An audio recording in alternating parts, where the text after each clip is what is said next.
Fergie Jenkins joins us in Baseball Central from Chicago, where the Cubs are celebrating Wrigley Field today. And Fergie, we appreciate you joining us. Thanks so much. It's Jeff Blair and Joe Siddle. Sounds, just taking a look at some of the folks who are out there, sounds like this is going to be a fun time, isn't it? It should be. They've got football players, because Wrigley Field was one of the original ballparks that they was dual during the winter months. So the Bears would play there. George Halas had a working agreement with Mr. Wrigley, and the Bears played in the exact same stadium that we played in, Wrigley Field. Fergie, when people mention Wrigley Field to you, what's the first thing that comes to mind? Day baseball. My whole career, the 10 years I played with the Cubs, all day baseball. I mean, you had to be at the ballpark similar to what I'm doing now. Headed to the ballpark 9:30, 10 o'clock. Game started at 12:35 or 1 o'clock. Fergie, did you feel that you had an edge over teams that were coming from other places just because you were so used to playing day baseball? I know there were more day games back then, but that must have been quite an edge for you guys. I mean, I can remember going with some of those Expos teams to Chicago, and I mean, it was touch and go whether or not you were going to be able to field the full nine for an afternoon game, given the nightlife. A lot of times, if the visiting teams came in, Chicago was a city that people would fraternize, and they were down on Wells Division or a lot of these different streets that had a lot of nightclubs. So when guys came in to play, you had to, be a smart individual to get the proper amount of sleep, because you couldn't go out there and play day baseball with a hangover, that's for sure. Fergie, what about the city of Chicago, Wrigley Field, the fans, all of those things combined? How did that impact your career? And not to compare it to the other cities that you played at, but Chicago is pretty special to you. Well, yeah, it was special because I got traded from the Phillies in April of '66 and came over to the Cubs as a 22-year-old, and they really embraced my ability. I won some ball games, and then I started putting a string of 20 games together. And this is when the city really falls in love with certain people like Ernie Banks, Billy Williams, Ron Santo, Becker, Kessinger, Hundley. We had a good ball club. Unfortunately, we got beat out by the Mets the one year, but I mean, we just did the right thing to try to win. And to this day, people remember that. The '69 team was one heck of a ball club. Unfortunately, we just had a bad September.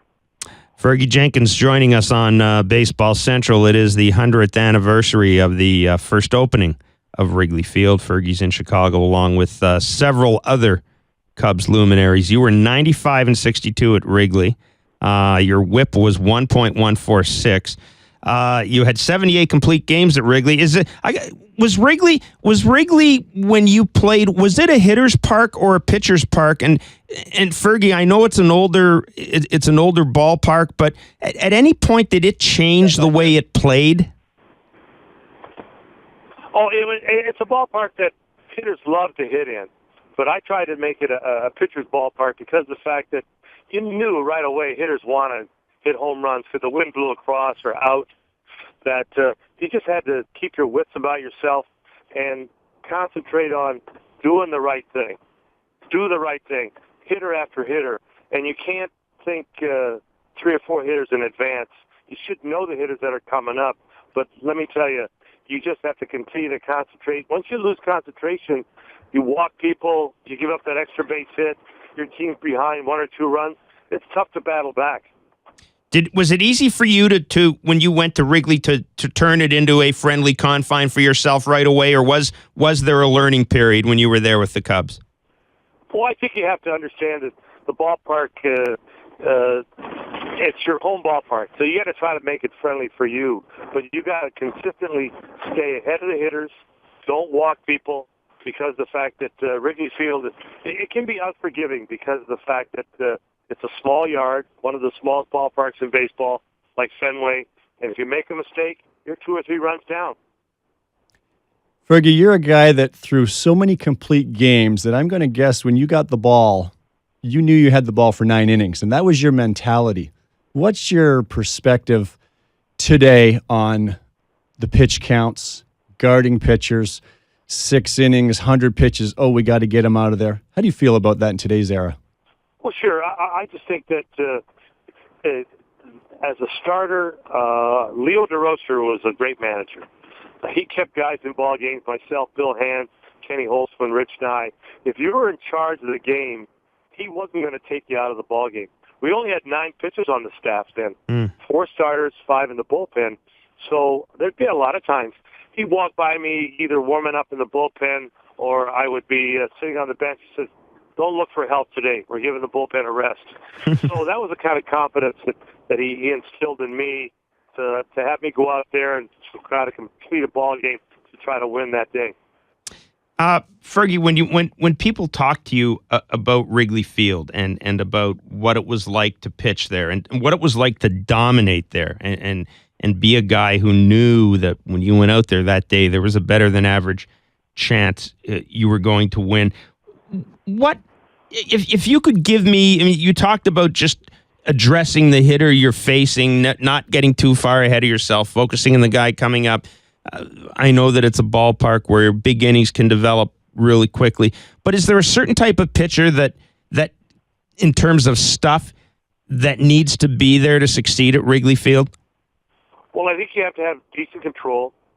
So many pitchers have come in there and have unfortunately not done well because you fall behind to the hitter. Gibson loved to pitch in Wrigley Field. Koufax, Seaver. I mean, it just takes an individual that's got to be under control, knows what he's doing, pitch to pitch, hitter to hitter, inning to inning, and this is what it takes to try to complete a ball game, especially in Wrigley Field. We talked about pitchers making adjustments. We were talking about R.A. Dickey here in Toronto and just pitchers in general, Fergie. You talked about it already. You hit on it when you first started talking about pitching at Wrigley Field and taking advantage of the hitter's aggressiveness in a ballpark like Wrigley. When you say that, what exactly do you mean? Is it locating your fastball better? Is it throwing more off speed? How is it that you made that adjustment? It's a combination of a few things. Staying ahead of the hitter, using the number one thing, and that's making the hitter swing at strikes that might not be strikes. But the number one thing is you can't afford to fall behind in the hitter's count. You got to stay in the pitcher's count because of the fact that if you can stay ahead, you make the hitter do things that he might not want to do if he's comfortable at the plate. You got to make him change his eye level a lot of times. You got to make him feel uncomfortable. But the biggest thing is to stay in control of the ball game at all times. And in that sense, what you're saying, I would say the game has not changed. Well, yeah, changing speeds is the number one thing, too. And that's what I was fortunate enough to be able to do, throwing off-speed curveballs or sliders, just letting the hitter know that I have good control of all the pitches I'm trying to throw or trying to get ahead of you with that particular at-bat. Fergie, listen, we're going to let you run and enjoy the festivities today. Thanks so much for joining us. Always a pleasure to talk to you. Have a great day today in Chicago. Hey, it's going to be a great day. I'm looking forward to it. Thanks, Fergie.